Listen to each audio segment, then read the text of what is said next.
Hello guys, welcome to my channel. Ang ituturo ko naman ngayong araw na ito ay ang E-sus4 or E-suspended 4. So paano gawin? Here's my guitar again.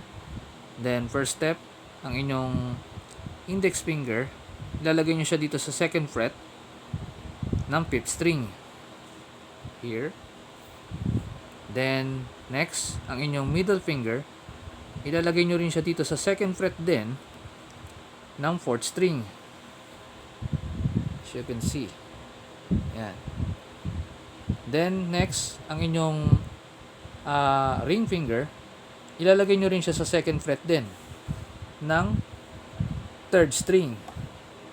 As you can see in the video here.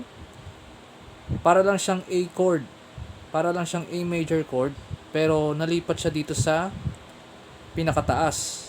Nalipat siya dito sa 5th, 4th, and 3rd string. At lahat ng string,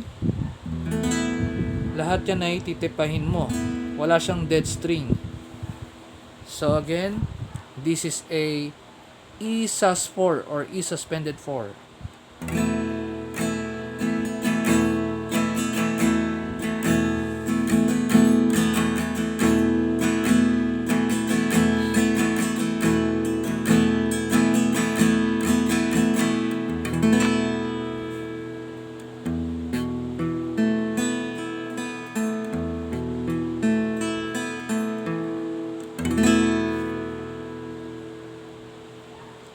Thank you for watching and please subscribe to my channel para mas makapanood pa kayo ng mga guitar chords for the beginners.